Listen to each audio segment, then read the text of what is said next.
നടനും തിരക്കഥാകൃത്തുമായ നടൻ ശ്രീനിവാസിന്റെ മരണം സിനിമാ ലോകത്തിന് വലിയ നഷ്ടമാണ്. നിരവധി പേരാണ് ശ്രീനിവാസിന് അന്തിമോപചാരം അർപ്പിച്ചത്. മൃതദേഹം പൊതുദർശനത്തിന് വെച്ച സമയത്ത് മുഖ്യമന്ത്രി പിണറായി വിജയൻ ഉൾപ്പെടെ അന്തിമോപചാരം അർപ്പിക്കാൻ വേണ്ടി എത്തിച്ചേർന്നിരുന്നു.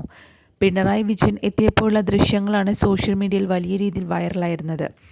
മുഖ്യമന്ത്രി അടുത്തെത്തിയപ്പോഴും ധ്യാൻ ശ്രീനിവാസൻ അച്ഛൻ്റെ മൃതദേഹത്തിനടുത്തിരിക്കുകയാണ്. അച്ഛൻ്റെ വിയോഗത്തിലുള്ള ദുഃഖത്തിലാണ് ധ്യാൻ എന്ന് വ്യക്തമായ കാര്യമാണ്. എന്നാൽ മുഖ്യമന്ത്രിയെ കണ്ട് ധ്യാൻ ബഹുമാനിച്ചില്ല എന്നാണ് സോഷ്യൽ മീഡിയയിൽ വരുന്ന വലിയ രീതിയിലുള്ള വിമർശനം. ധ്യാൻ കുറച്ചൊക്കെ മര്യാദ കാണിക്കാം.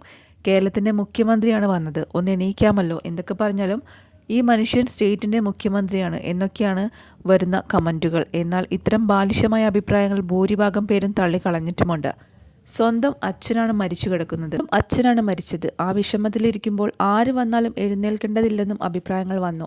ഇങ്ങേരുടെ ആളുകളെ അന്തം കമ്മി എന്ന് വിളിക്കുന്നത് എന്താണെന്ന് ഈ കമൻസ് വായിച്ചാൽ ബോധ്യമാകും. അച്ഛൻ മരിച്ച വിഷമത്തിലിരിക്കുന്ന ധ്യാൻ മുഖ്യൻ വന്നപ്പോൾ എഴുന്നേറ്റില്ലെന്ന് പറഞ്ഞാണ് ഇവറ്റുകളുടെ കരച്ചിൽ എന്നാണ് ഒരു ഫേസ്ബുക്ക് പോസ്റ്റ്. അച്ഛൻ്റെ മരണം ധ്യാനിന് താങ്ങാൻ പറ്റുന്നില്ലെന്ന് പുറത്തുവരുന്ന ദൃശ്യങ്ങളിൽ നിന്ന് വളരെ വ്യക്തമായിട്ടുള്ള കാര്യമാണ്. 69ാമത്തെ വയസ്സിലാണ് നടൻ ശ്രീനിവാസൻ ലോകത്തോട് വിട പറഞ്ഞത്. ആരോഗ്യ പ്രശ്നങ്ങളാൽ ഏറെ നാളായി സിനിമാ രംഗത്ത് നിന്നും മാറി നിൽക്കുകയായിരുന്നു. മലയാള സിനിമയ്ക്ക് വീണ്ടെടുക്കാനാകാത്ത നഷ്ടമാണ് അച്ഛനുമായിട്ടുള്ള പിണക്കവും അഭിപ്രായ വ്യത്യാസങ്ങളും ധ്യാൻ ശ്രീനിവാസന്റെ ഫലിതങ്ങളിൽ ഇടയ്ക്കിടെ കയറി വരുന്ന കഥകളാണ്. അച്ഛൻ ശ്രീനിവാസൻ ഓർമ്മയാകുമ്പോൾ ആ വിയോഗം തീർത്താൽ തീരുന്നതല്ല. അത്രത്തോളം വേദനയിലാണ് ശ്രീനിവാസന്റെ കുടുംബം, പ്രത്യേകിച്ചും അദ്ദേഹത്തിന്റെ മകനായ ധ്യാൻ ശ്രീനിവാസൻ. അച്ഛനെ തൻ്റെ ജീവനായി കണ്ട മകനാണ് ധ്യാൻ. അച്ഛനാണ് തൻ്റെ റോൾ മോഡൽ. ഈ ലോകത്തിൽ അദ്ദേഹം കഴിഞ്ഞിട്ട് എനിക്ക് എന്തുമുള്ളൂ എന്ന് ആവർത്തിച്ച് പറയുന്ന അദ്ദേഹം കൊടുക്കുന്ന അഭിമുഖങ്ങളിൽ എല്ലാം അച്ഛനെക്കുറിച്ച് കഥകൾ ധ്യാനിന് പങ്കുവയ്ക്കാനുണ്ടാകും. എൻ്റെ അച്ഛനാണ് എനിക്കെല്ലാം, ഞാൻ ഈ ലോകത്തിൽ അച്ഛനെ സ്നേഹിക്കുന്നതിനപ്പുറം ഒന്നുമില്ല എന്നാണ് ധ്യാൻ പറയാറുള്ളത്.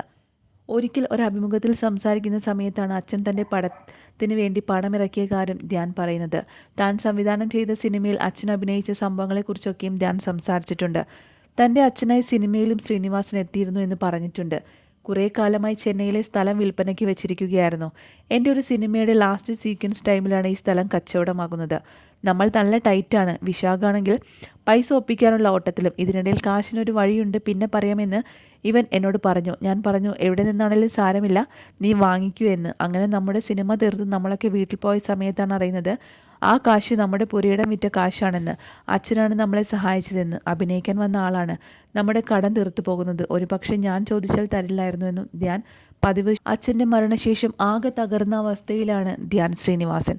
അദ്ദേഹത്തിൻ്റെ ചേതനയറ്റ മുഖം നിറ കണ്ണുകളോടെ നോക്കിയിരിക്കുന്ന ധ്യാനിനെ കാണുന്നവരുടെ കണ്ണുകൾ പോലും ഈറൻ അണിഞ്ഞു പോകും. അത്രയും അഗാധമായ ഒരു അച്ഛൻ മകൻ ബന്ധത്തിൻ്റെ തീവ്രത കൂടിയാണ് ഇക്കഴിഞ്ഞ ദിവസം മലയാളികൾ കണ്ടത്. അങ്ങനെ ദുഃഖത്തിലിരിക്കുന്ന സമയത്ത് ആര് വന്നു കഴിഞ്ഞാലും എണീക്കാനാണോ തോന്നുക? അത് ആ ഒരു വ്യക്തിയോട് ബഹുമാനം ഇല്ലാത്തത് കൊണ്ടല്ല, കാരണം അദ്ദേഹത്തിൻ്റെ അച്ഛൻ മരിച്ച അഗാധ ദുഃഖത്തിൽ ഇരിക്കുന്നത് കൊണ്ട് മാത്രമാണ്.